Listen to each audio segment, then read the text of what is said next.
One run. One run was all they needed, and cricket's greatest team froze. On June 17, 1999, Edgbaston witnessed a collapse so cruel it rewrote sporting heartbreak.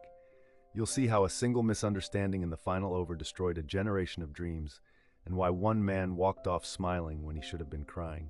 Edgbaston, Birmingham, June 17, 1999. The sky was a pale English gray, the kind that promises nothing and delivers everything. Two teams walked onto the field that afternoon carrying the weight of entire nations on their shoulders. Australia, wounded, cornered, desperate. And South Africa, the tournament's most feared side, a machine of precision and power, believing that this, finally, was their moment. What unfolded over the next 8 hours would become the most agonizing tie in the history of cricket, a match so perfectly cruel that even now, more than 2 decades later, grown men in Johannesburg cannot speak of it without their voices cracking. To understand the heartbreak, you must first understand the hope. South Africa had returned to international cricket in 1991 after decades of isolation, and by 1999 they had transformed into something extraordinary. Hansi Cronje's team was built on discipline, unity, and a spine of world-class players. Jonty Rhodes, the acrobat at point. Alan Donald, the White Lightning. Lance Klusener, the left-handed destroyer who had, by that summer, become the most feared finisher on the planet. They had steamrolled through the tournament.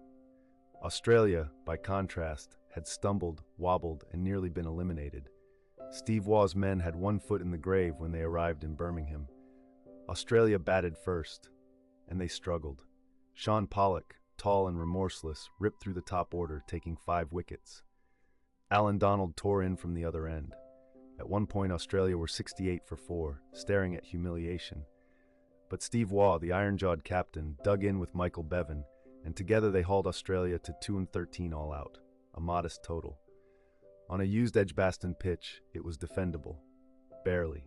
The chase began, and South Africa slipped almost immediately. Shane Warne, the golden-haired magician, produced a spell that belongs in cricket's cathedral of memory. He bowled Herschel Gibbs with a delivery that dipped, spat, and turned across him like a snake.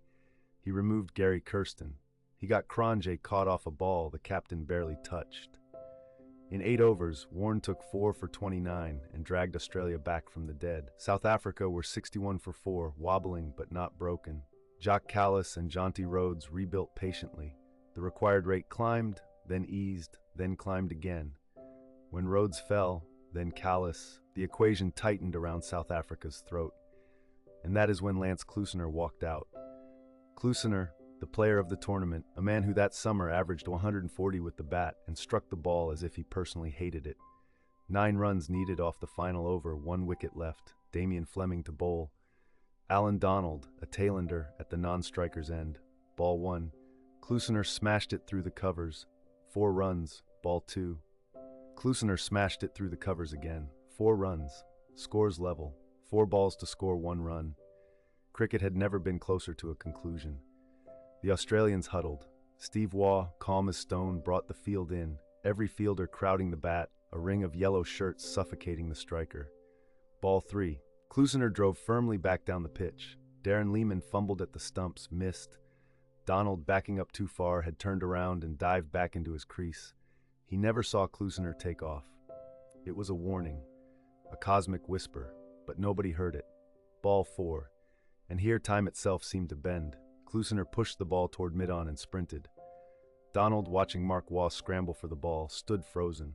He dropped his bat, he turned. He saw Klusener already halfway down the pitch, charging toward him.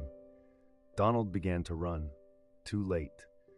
Mark Waugh flicked the ball to Fleming. Fleming rolled it gently to Adam Gilchrist, and Gilchrist broke the stumps with Donald stranded, bat abandoned in the middle of the pitch, running in his socks toward a dream that had already died. The match was tied. But because Australia had finished higher in the Super 6 stage, they progressed to the final. South Africa, the better team that day, perhaps the better team of the tournament, were out. Eliminated by a mathematical footnote, by a single misunderstanding, by 7 paralyzed seconds. The images that followed are burned into cricket's memory. Klusener walking off the field with his head down, still holding his bat, unable to comprehend. Donald, sitting alone in the dressing room, tears streaming down a face that had terrified batsmen for a decade. Hansi Cronje, hollow-eyed, saying only that he did not know what to say. And Steve Waugh, when asked about the tie, replied simply, "We didn't win, we just didn't lose." Australia went on to demolish Pakistan in the final at Lord's, beginning a dynasty that would win 3 consecutive World Cups. South Africa returned home to a nation in mourning. The word chokers, which had followed them since 1992, now hardened into a curse. It would follow them through 2003, 2007, 2011, 2015, every tournament, every knockout, every moment they came close. And there is a final, darker layer to this story. Within a year, Hansi Cronje would be exposed as the central figure in one of cricket's greatest match-fixing scandals. The captain who had led South Africa to the edge of glory would be banned for life and would die in a plane crash in 2002, aged just 32. That semi-final became not just the tie that broke a nation's heart, but the last moment of innocence before everything South African cricket believed about itself came apart. Alan Donald later said he still sees the run in his dreams. He still hears the crowd. He still feels the bat slipping from his fingers. Some matches end. This one never did. If this story moved you, subscribe to Cricket Chronicles for more legendary tales from the game's greatest and most heartbreaking moments. Hit the bell and tell us in the comments which cricketing memory still haunts you.